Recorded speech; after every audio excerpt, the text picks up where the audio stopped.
hour gi matamda office da pisin bigadabani. Date of interview laklima February gi tang kungani pan. Mafamna House Smart Complex Irum Lamdong Kakching. Akupa marol gi damak contact tawbiyo 811-987-8511 natragana 8732-854-252 amugtang hananing singjari 811-987-8511 natragana 8732-854-252.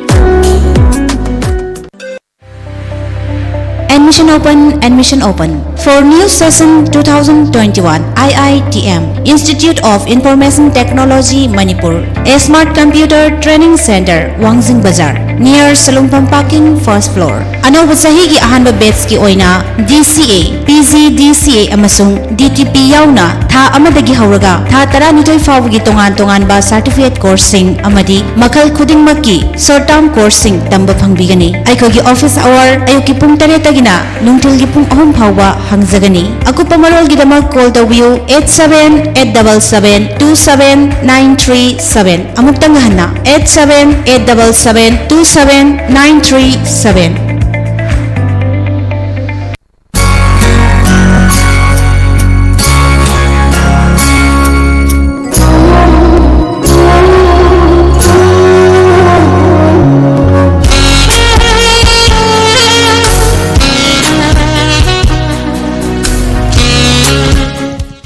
Tawangi makha tarak pada pudna laksari.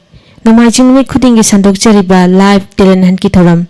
Thoram asigi damak tabi vasingbo adongi radio wi khonjeloi Monica Rambamna taramnok chari.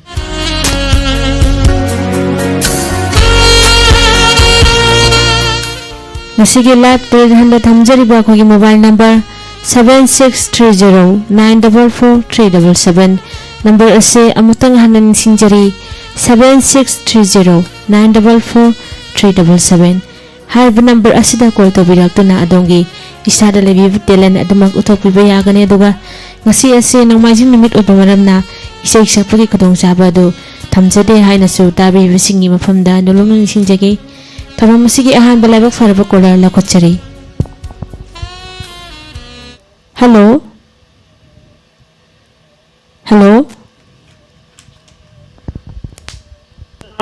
Hello, tabirabra? Hoi, tabirabra madam. Call tabirapa isage ming from Highview. Lapatigi so khamam subitani madam. Sige live talent handa sarya birakpa isage haijaba karamba talent lan thopigadori. Dialogue mate amatang tawjage. Hoi, adudi hobiro mayam puna taminasi. Marup ani khak yamna nuksina wa mabai si tumme tumina ba sai sa na tawba yamna nuksina na chutha thana dana leiba ada nongadi marup amasi matha yamna saraga leiga si ugada atopa mamana bamadna hai ere taw matha yamna sano uida ada mamana badna hai as ai kai haidoino khangbi taw mamang thada aigi yamna luna tinaba maru amana magi pamaido plastic surgery tawni haibana aingone lupa lakh ani lawki ado hojik imasi surgery loidana magi dadu masak khangdre aduna no haiba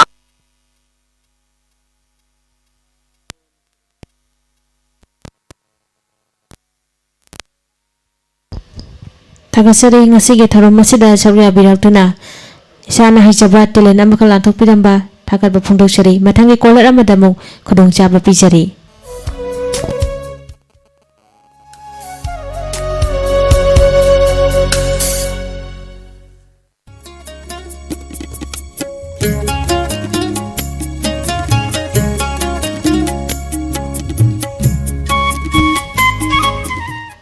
Masigi makha tarapa caller lakhotchari. Hello. Hello tabibra. Hello. Tagasari thara masida chawya birakpa mathangi caller amada mukhodong chaba pijari.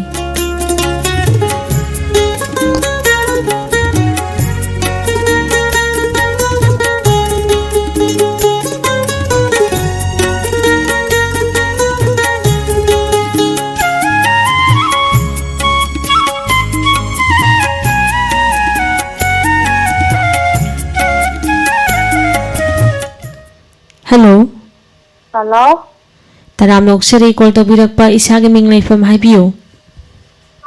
Hello, Putong Kanasana. Sige live talenta Hibio. Good morning. Good afternoon. Isagi hijaba karamba talent lang topi kadori. Ngao bagi matimana. Adjudi habiro mayam puna taminasi. Mun tabo. Hawalo. Kini ka makamse. Mun tabo hawalo. Ay, wala. Hindi ko hawalo han si bo. Hawalo ka dong na dong no. Hawalo. Ay, bo, kasi bo. Di ba ka matam ay sige ka sila ka sila. Tung na din si bo. Hawalo ba? Hawalo ka san subi ba? Hawalo. Oh, hawalo pa ka na. Di mo tapos alagi. Adu kan saya yung si dene kan yari kan tadi hangon. Ana ne amang pagka so na ba. Ambre, ba. Nandiyan dia ba din siya. Wa patiro, nandiyan daga. Nangon di jeng dene slipi na ne to. Ay lai. Hangi nang angon di jeng dene pi hangi. Sora, ipata ang mau ba. Hanam na ba pumba nangon da. Yara ni slipi. Ay masal din dire. Betul lagi. Ima. Tak berani. Ada juga Allah. Ini kan deh. Tadi tuan deh loh. Mana patut dia masa apa isya apa ni sih ni. Jadi dia dah. Jadi. Tagat sari ima kay nasana nga sige live tulen handa saruya biyak tu na dialog mati makalantok pinamba patanggi kolara madam kadong jaba pisari.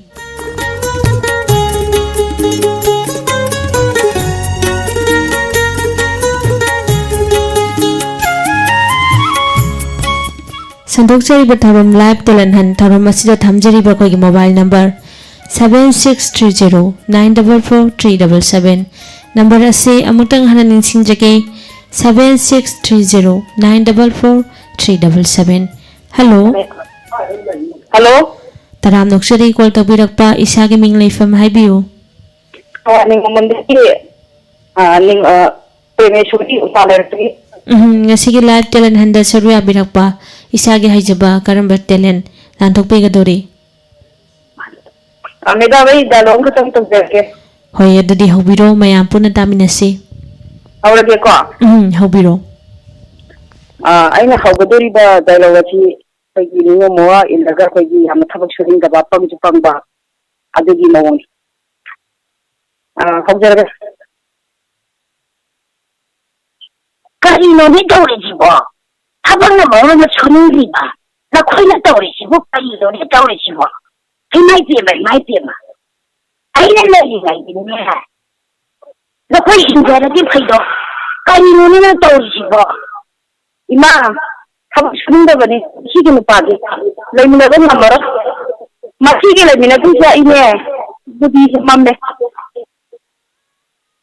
Ato Imai haibang khande ba onang bulau ni kai sikhi ne madugi no pa tu ko pokhin ma pam da ho ba kobi pam di do makhong ni tai halo so chalo ai no yo ando bu khai adu ko moi no ai bu khai ti ko no apong bu ga ju cha ri bo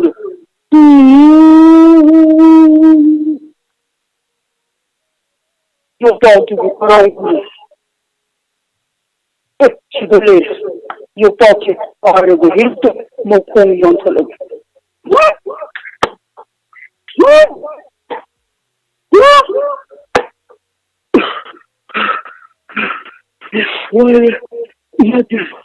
Hiyodir ay maram mo hairani dora ay salagay yung da yung toksina lembado haigalaga wari ako natin dari sila ang tangi tumagalay toki gese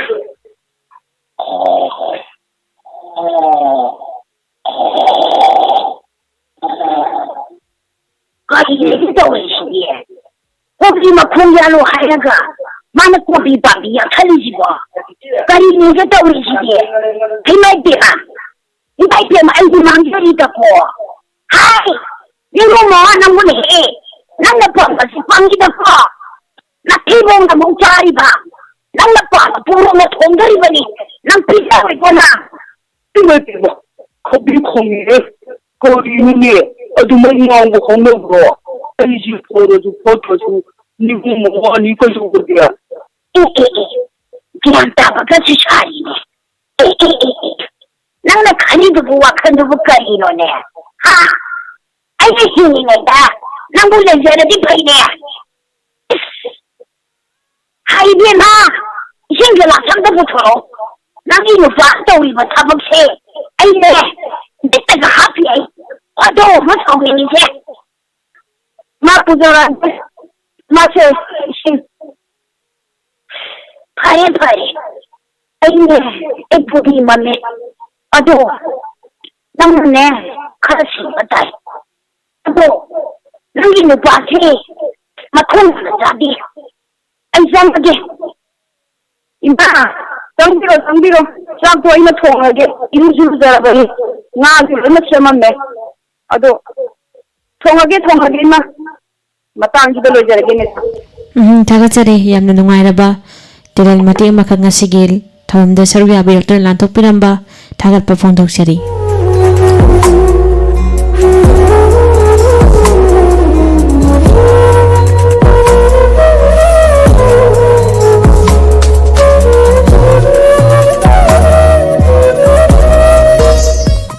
Hello Hello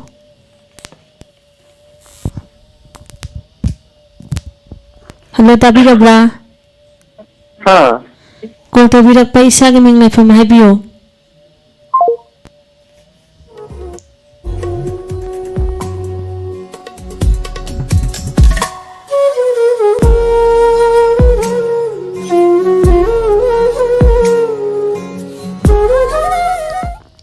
Hello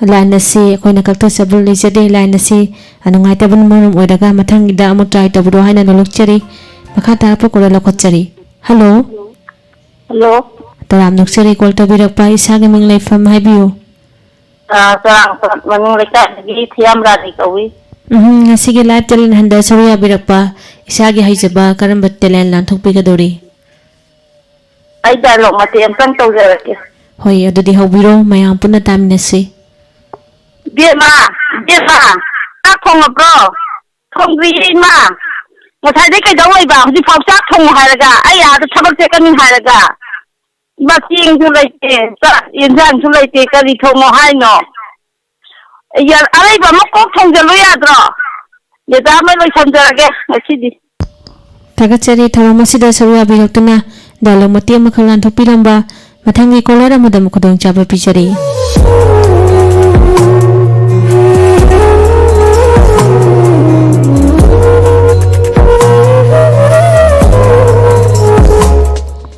Hello kol to birak pa isa gaming life from habiyo ai thonga bok te gini Nasigi tharamda saruya birak pa isa gi haijaba karam battelen lan thokpi ka dori ai jatera Watung na ta jara di ngati na ahan no phangman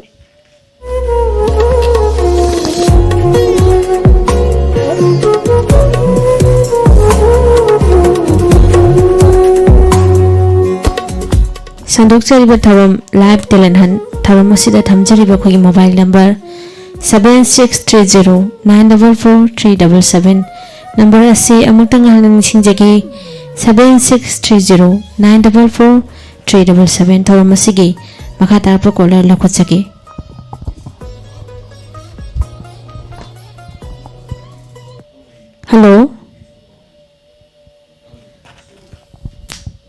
Hello tabirabra Hello Line na si dogi mating nungai chadre amutang hana try to birak na manulog chari Hello? Hello. Tazare, call to Birakpa, isagi ming life from have you? Namuka, sudah sum kamu bersamanya. Yeah. Hoya network se kitang nungaite sar isa do haipetang lengthok lengsing tobi aduga amutang hana haibiro. Ai sudah sum kamu. Hoy, ngasigi talent handa saruya birakpa isagi haijaba karamba talent lan thokpi gadori. Dan masih patam tikasa agak dulu ini matang toske. Hoy, adade hobiro mayam punna taminasi. Namuka sudah ipo belum jadi. Aku di sini menolong itu berbeda. Matam tikasa sigi asli mustah aku orang ni yang kami tuan dah. Ay, tumba, siapa? Lalu nak kau nak pergi ni. Awak sekarang ni kau letak tayar ni semua. Ayo cem berlambi anak dia apa ni? Lambi cem beri nama ada. Asal tu kau ini. Aduh, ayo dia kena ni jauh dia tumba. Lawan mana? Kau lawan. Ayo cepat. Hei, ibu coba. Noi dipeduli guna. Tengok tahu. Kau cuba. Tengok kita mencuri di sini. Tengok tapi rumah tu mina ikut tahu tu sudah deh. Ibu tengok. Ising buat tu dengan ising si kau yang marang kau ini pun ya. Kau jadi macam sila turun jadi kita tambah cerita tengok. Aku ini tu masih kau orang. Aduh tengok. Kau jadi macam sila aku ini ising pun jadi bisa. Tengok nakal lama jadi kerja tinggi yang saya tengok. Macam tadi ising pun ya. Tengok aku ini kau ini tapi cara benda akan dia tengok. Benda tanggi ising si makna siapa kadang tengok. Masih tengok kerana tu terjadi ni tengok. Kaya tumba, madu yade. Kau lagi daun cincin, hatta cincin. Saya tak ada ibu kita jadi dulu cincin, dulu cincin macam ni. Kalau tu macam tak cincin cincin tu ni kau tumba.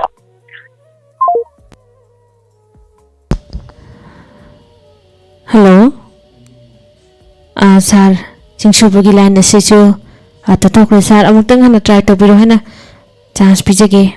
Makarang katara po kunai lakot cari. Hello? Hello? Kung to birak pa isagi ming life from habiyo. Magandagi ay na. Sige tawamda sabiya birak pa isagi hajaba karamba telen lang tukpi kadori. Sige siya nga. Sige namajing namit asidi isay sarpagi kudong sabat lai jadi atau pa hajaba isagi telen na damang tukpi bayagani.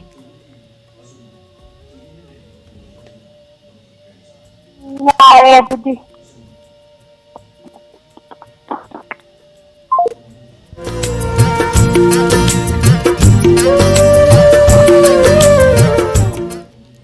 Hello?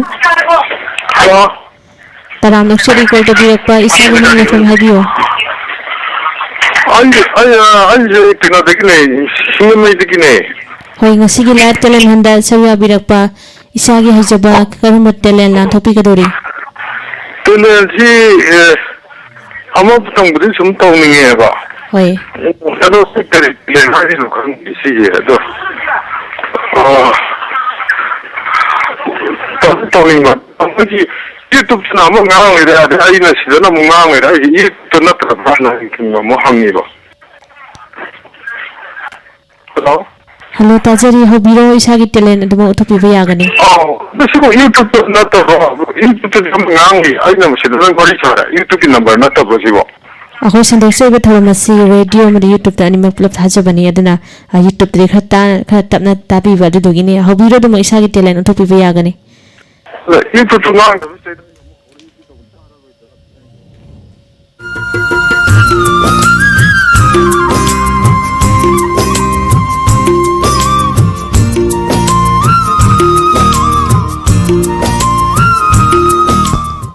Sandok sa iba tawamasi gi makha tarap kola lakot cari.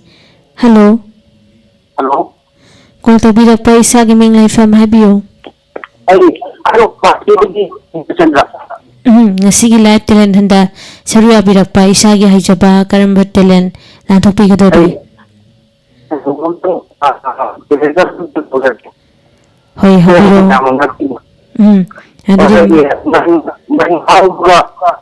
ꯑꯩꯈꯣꯏꯒꯤ ꯃꯩꯇꯩ ꯑꯃꯒ auto ꯆꯠꯄꯒꯤ ꯋꯥꯔꯤꯅꯤ ꯍꯣꯏ ꯍꯧꯕꯤꯔꯣ ꯑꯗꯨꯗꯤ ꯃꯌꯥꯝ ꯄꯨꯟꯅ ꯇꯥꯃꯤꯟꯅꯁꯤ ꯃꯔꯤꯡ ꯍꯥꯎꯗꯨꯅꯀꯣ ꯑꯩꯈꯣꯏꯒꯤ auto ꯗ꯭ꯔꯥꯏꯚꯔꯁꯤ ꯍꯥꯏꯔꯣ ꯑꯩꯈꯣꯏꯒꯤ ꯑꯣꯛꯇꯣꯁꯦ ꯀꯛꯆꯤꯡ ꯆꯠꯅꯕꯅꯦ ꯍꯥꯏꯅ ꯍꯥꯏꯕ ꯑꯗꯨꯒ ꯑꯣꯛꯇꯣ ꯗ꯭ꯔꯥꯏꯚꯔ ꯀꯔꯤ ꯍꯥꯏꯕꯅꯣꯅꯦ ꯀꯛꯆꯤꯡ ꯆꯠꯄꯒꯤꯅꯦ ꯍꯥꯏ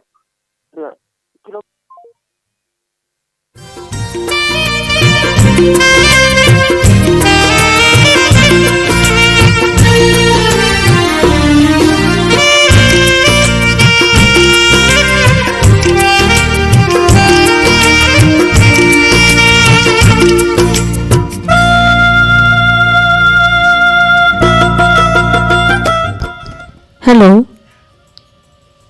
Hello. Taram nokchari call tawbirakpa isagi ming laifam haibiyu. Madam Hero. Patri or Ngasigi live talent handa saru habirakpa isagi hijaba karamba talent lanthopigadori. Madam hal laiba. Tahan matya tu. Hoi hobiro dudi mayam punna taminasi.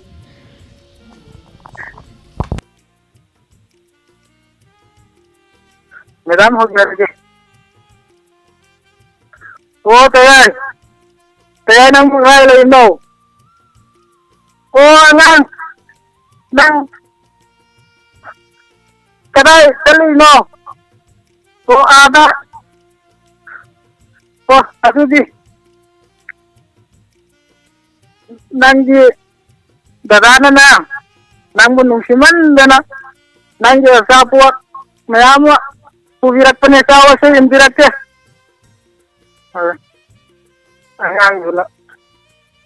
Angang ganun siya hado na tawa yada ba aray ba hado na tisa ko jabani ato na tawa tuloy na siya koto ko hayre bagi ado yada dra na ya ado maghanang kita sana nirama situation dara Tagasari thorom asida sari habiratuna dialog mate makaglan thopiramba mathangi kolar amada makodong chaba pijari.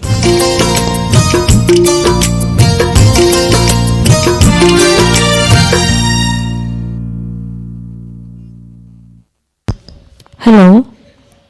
Hello? Taram nokchari call tawbirakpa isagi ming laifam khangjage haibiyu.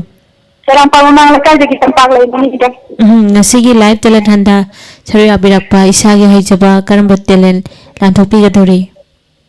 Ay siya hajir ki oiba diamond phone tawgi wadi matiyan sa tali hajir. Hoi adudi hobiro mayam punna taminasi.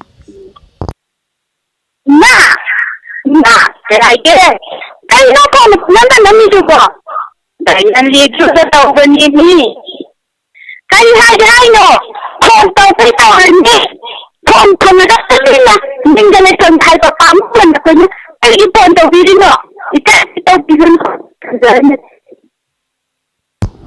Tagasari ngasigi thorom asida saru habiratuna dialog mate makaglan thopiramba.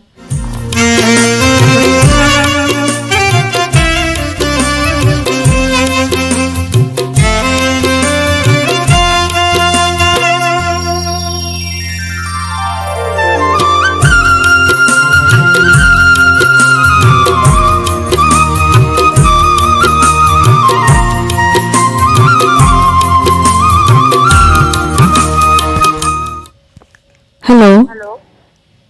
Madam, ay tawag na pwede isama ni Kari, madam. Taram nokchari ngasigi thoromda saru habirakpa isagi hijaba karamba talent lanthopigadori. Dahil sa mga sasabaga yung matiyan sa tali sa Hoi adudi hobiro mayam punna taminasi. kung talaga, madam. Hobiro. Lagi di handa ng butari bro. Handa ng butari bro. Ang kwa ni sa natin niya. Ay sa kaulay. Ay natadi kang nawalay trabaho. Sa tingin lang di batang tinagatin ako ha. Nang papirin din. Nagkakawag din. Sa tingin ko din maran ko. Lahat ko kada na tindak eh. Ang basa na sila. Tadi nung di mo ko ini sama way na lalim. Ano ba ganyan? Yung nagsusunod. ꯁꯥꯎꯁꯨ ꯁꯥꯎꯒꯜꯂꯦ ꯅ ꯑꯩꯅꯦ ꯉꯁꯤ ꯍꯛꯆꯥꯡ ꯅꯨꯡꯉꯥꯏꯇꯦ ꯆꯥꯛꯁꯤ ꯉꯥꯎꯅ ꯊꯣꯡꯕꯤꯌꯦ ꯉꯥꯎꯅꯤ ꯂꯥꯛꯀꯦ ꯍꯛꯆꯥꯡ ꯉꯝꯗꯗꯅ ꯇꯧꯔꯤꯁꯦ ꯑꯩꯁꯦ ꯅꯪ ꯈꯪꯉꯤꯕ ꯅꯠꯇ꯭ꯔꯣ ꯅꯪꯅ ꯉꯁꯤꯗꯤ ꯇꯨꯝꯕꯁꯦ ꯄꯨꯡ ꯀꯌꯥꯗꯒꯤ ꯂꯦꯞꯄꯤꯕ ꯅꯃꯥꯟꯅꯕ ꯄꯨꯝꯅꯃꯛ ꯅꯪꯗꯦꯃ ꯉꯥꯏꯗꯤ ꯊꯥꯡꯕꯂꯨꯅꯦꯒꯗꯤ ꯅꯪꯕꯨ ꯏꯃꯥ ꯑꯩꯁꯦ ꯅꯣꯡꯃꯗ ꯄꯣꯊꯥꯕ ꯐꯪꯗꯦ ꯑꯩꯅꯅꯦ ꯍꯛꯆꯥꯡ ꯇꯧꯕꯁꯦ ꯏꯃꯥꯅ ꯆꯤꯡꯒꯥꯟꯅꯗ꯭ꯔꯤꯁꯤꯕꯨ ꯀꯔꯤꯒꯤꯅꯣ ꯏꯃꯥ ꯅꯠꯇꯦ ꯅꯪ ꯆꯤꯡꯒꯥꯟꯅꯗꯕꯗꯤ ꯅꯠꯇꯦ ꯏꯃꯥ ꯑꯩꯈꯣꯏꯁꯨ ꯃꯥꯡꯒꯣꯟꯗꯒꯤꯅꯦ ꯑꯩꯈꯣꯏꯗꯤ ꯏꯃꯥ ꯃꯇꯝ ꯆꯠꯂꯗꯤ ꯍꯩꯅꯔꯣꯏꯗꯧꯔꯤꯗꯤ ꯑꯩ ꯃꯥꯏ ꯇꯥꯃꯣꯁꯨ ꯂꯥꯛꯑꯀꯥꯟꯗꯅꯦ ꯑꯩ ꯌꯨꯝꯗ ꯊꯤꯟꯕꯤꯌꯨꯅ ꯍꯥꯏꯗꯨꯗꯤ ꯅꯪ ꯀꯩꯗꯧ ꯉꯝꯍꯟꯅꯤꯡꯉꯤꯁꯦ ꯅꯠꯇꯦ ꯅꯪ ꯑꯗꯨꯃꯥꯏꯅ ꯍꯥꯏꯒꯅꯤ ꯃꯦꯗꯥꯝ ꯑꯗꯨꯝ ꯂꯣꯏꯁꯤꯟꯖꯔꯒꯦ ꯊꯥꯒꯠꯆꯔꯤ ꯉꯁꯤꯒꯤ ꯊꯧꯔꯝ ꯑꯁꯤꯗ ꯂꯥꯏꯚ ꯇꯦꯂꯦꯟ ꯍꯟꯗ ꯁꯔꯨꯛ ꯌꯥꯕꯤꯔꯛꯇꯨꯅ ꯇꯥꯕꯤꯔꯤꯕꯁꯤꯡꯒꯤ ꯃꯐꯝꯗ ꯗꯥꯏꯂꯣꯒ ꯃꯇꯦꯛ ꯑꯃꯈꯛ ꯂꯥꯟꯊꯣꯛꯄꯤꯔꯝꯕ ꯃꯊꯪꯒꯤ ꯀꯣꯂꯔ ꯑꯃꯗ ꯑꯃꯨꯛ ꯈꯨꯗꯣꯡꯆꯥꯕ ꯄꯤꯖꯔꯤ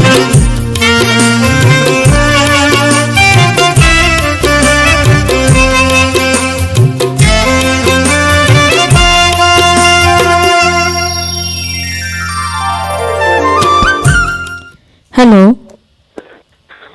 हेलो मैडम आई खानाबोक्तगी प्रेमिला लेना ꯍꯣꯏ ꯔꯦꯗꯤꯑꯣ ꯁꯦꯠꯇꯒꯤ ꯈꯤꯇꯪ ꯂꯥꯞꯊꯣꯛꯄꯤꯌꯣ ꯋꯥꯔꯤ ꯁꯥꯟꯅꯕꯗ ꯈꯨꯗꯣꯡꯆꯥꯗꯕ ꯀꯌꯥ ꯃꯥꯌꯣꯛꯅꯖꯔꯦ ꯑꯗꯨꯅ ꯔꯦꯗꯤꯑꯣꯒꯤ ꯃꯅꯥꯛꯇꯒꯤ ꯈꯤꯇꯪ ꯂꯥꯞꯊꯣꯛꯄꯤꯌꯣ मैडम ꯎꯝ आई मनोरंजन कर सकते मैडम ꯍꯣꯏ ꯇꯔꯥꯝꯅ ꯑꯣꯛꯆꯔꯤ ꯄ꯭ꯔꯦꯃꯤꯇꯥ ꯍꯧꯕꯤꯔꯣ ꯑꯗꯨꯗꯤ ꯃꯌꯥꯝ ꯄꯨꯟꯅ ꯇꯥꯃꯤꯟꯅꯁꯤ ꯑꯩꯅ ꯇꯧꯖꯕꯗ ꯃꯍꯨꯔ ꯑꯁꯤꯒꯤ ꯃꯃꯤꯡꯗꯤ ꯁꯟꯗꯦꯟꯒꯤ ꯁꯩꯁꯥꯒꯤ ꯃꯇꯥꯡꯗ ꯏꯃꯥꯎ 이게 상견비기 살고 만들어 이거 튀우지 생통도 따니니 이마 하나 이샤는 따니나디 다 통으로 이렇게 놓 헤이 상견비 그래서 이마 나이 살고는 이거 친구도 나는 우리 세상을 따니니 하 그래서 보는 봐 이마 Nandubot tadi kami kanobay iba. Kasi inahamangin kaniyog dari iba. Hey! Ay nakauba naman yun. Salo! Ina, isanang mo. Kanapot na kala na iba. Kanina mo, nahiinsi pa.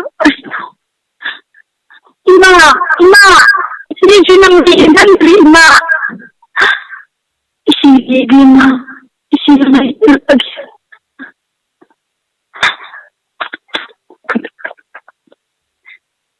Ima, Ima, ayaw din Ima. Ima,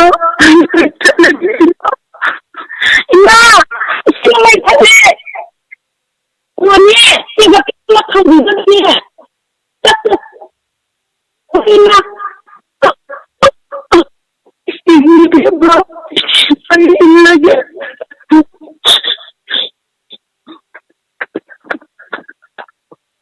Sabi, Ima. Ibadi. Kapag ihuli. Ima. Ima. May lagi. Ima. Wani, kapag wani ma,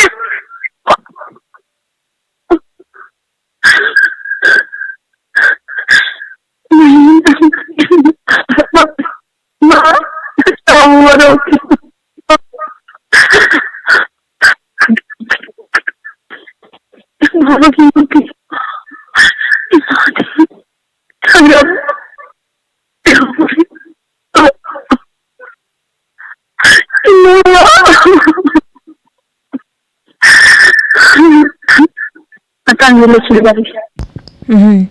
ꯌꯥꯝꯅ ꯅꯨꯡꯉꯥꯏꯖꯈ꯭ꯔꯦ ꯁꯟꯔꯦꯕꯤ ꯆꯩꯁ꯭ꯔꯥ drama ꯑꯁꯤꯗꯒꯤ ꯃꯇꯦꯡ ꯑꯃꯈꯛ ꯂꯧꯊꯣꯛꯄꯤꯗꯨꯅ ꯉꯁꯤꯒꯤ ꯊꯧꯔꯝꯗ ꯂꯥꯟꯊꯣꯛꯄꯤꯔꯝꯕ ꯊꯥꯒꯠꯆꯔꯤ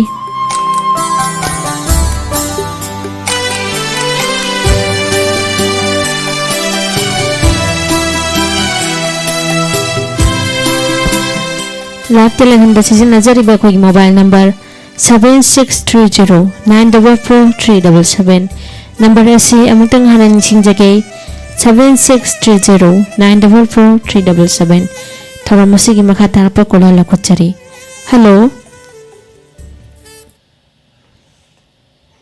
hello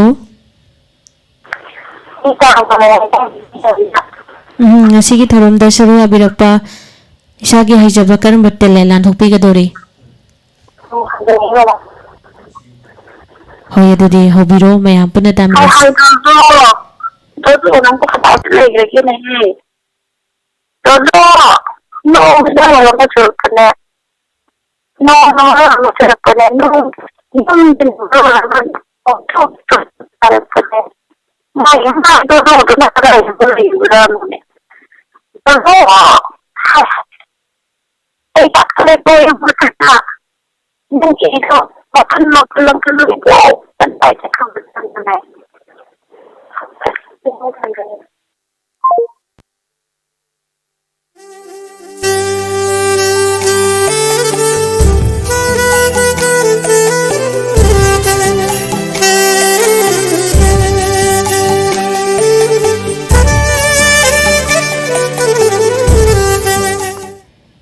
Hello. Hello, madam. Taram nuksari isagi ming laifam haibiyo. Namai. Mingdo amutangan haibiyo. Ibomsa. Ngasigi thorom da sawi abirakpa isagi haijaba karam battelen lantopi gadori. Hoy adudi hobiro mayam puna taminasi. Karam kan karena amat kami cepat nakakta kalau masih angin dah itu dari yang lepas itu yang lepas dia kan jadi pandukan kamu tadi pandukan kamu jangan ngambil finish ngambil kan yang lepas itu oh ibu dari tahu tidak mau jangan yam nungaikre ngasigi thorom da sawi abirakpa sa thagatsari mathangi kolar amada mukhodong chaba pijari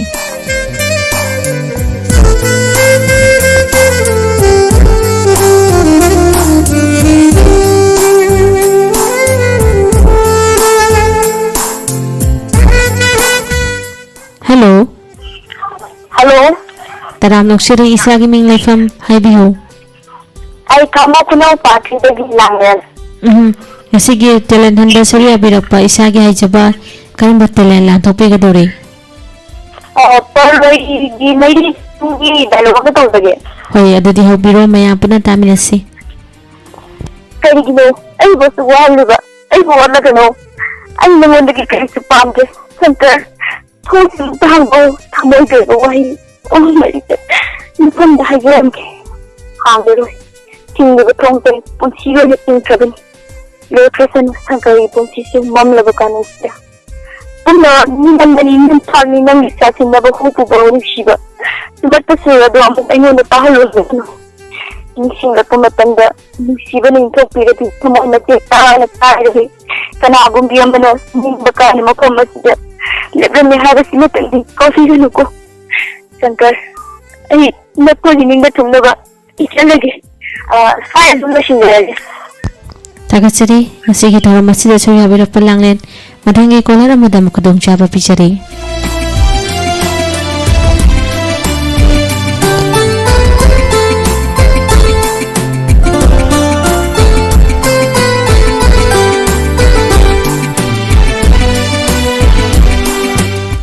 Hello.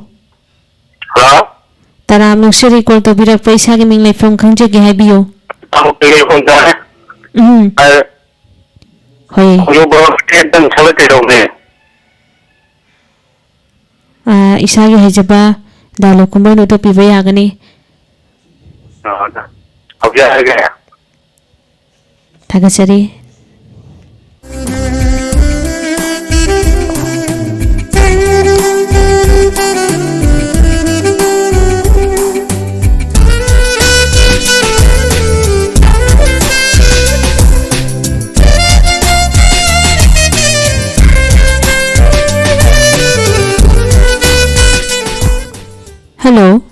Hello.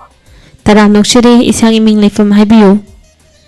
Ngasidi Diamond Radio ki program pangjabati yam nungayo nida. Hoi taram nuksiri yam nasinungaijay akoigi anauba marup ama thengnajaba isang iming leifam khangjage hana haibiyo.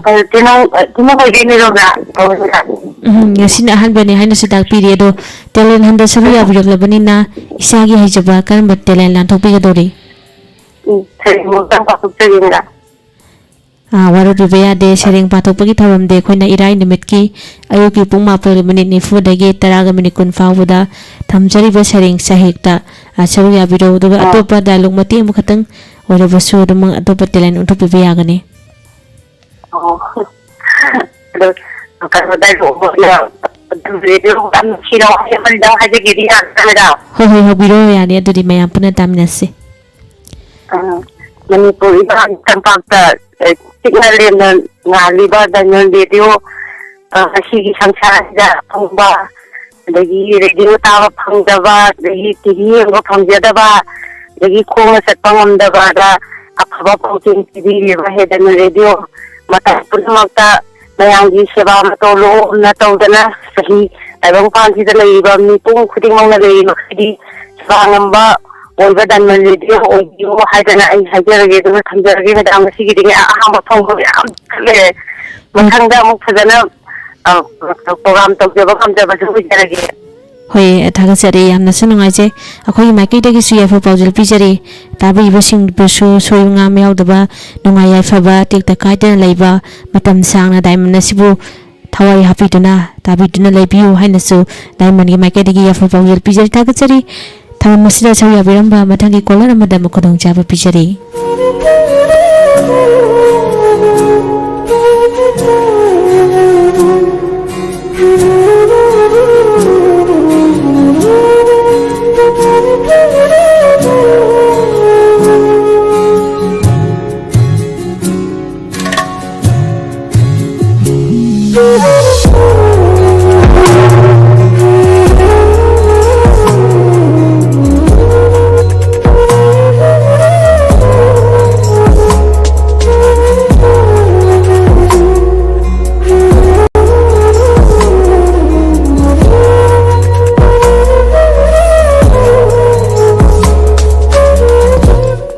Hello.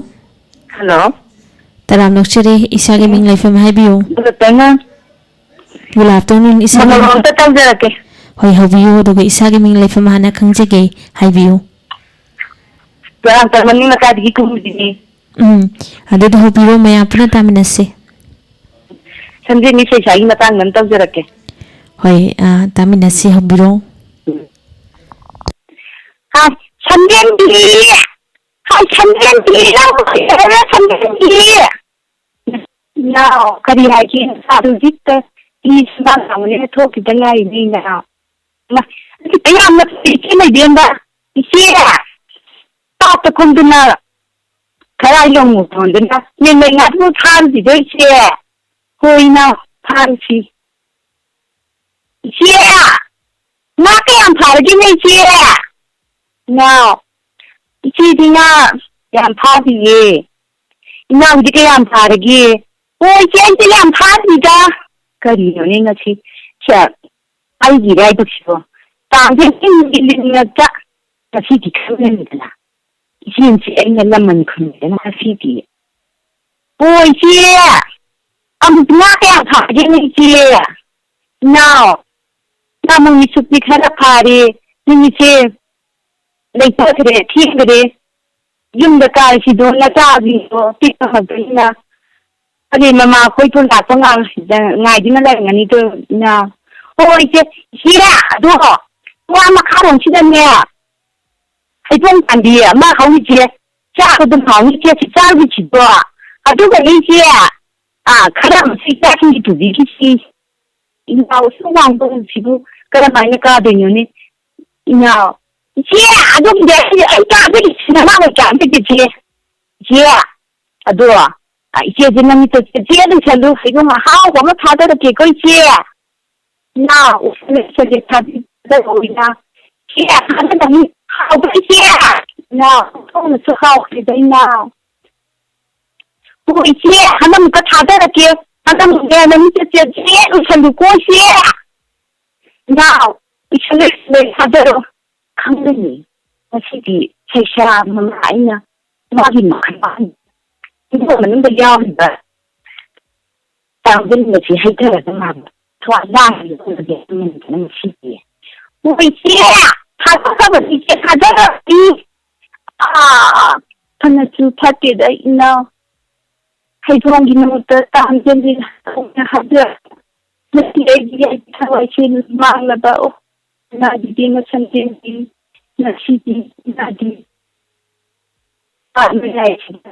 타와이하기 안티마 이발 하행 이님 저랑 나라가 자나 이마부 러고 나오고 이마나 탱구 오이나 온드는 게 이마기 피마 kasi matangsiya lo yageda hoi yamna su nangai kre tabada su hondong man kre khogi afaba amani fattaba ani ki character da konchen ma dum chin bingam biba thagasari ngasi gi thoram asida chari abirakpa madangi kolar amada mukudong jaba pijari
Ngasigi unidi namajin nami kodingi pungpama sida sandok siriba live telam nanki thoram matang sida lusinjari thagasari punama po thoram sida hawbadagi leba fawu tabi kiba amadi thoram sida salya biraktuna thoram si pungpan biba thagasari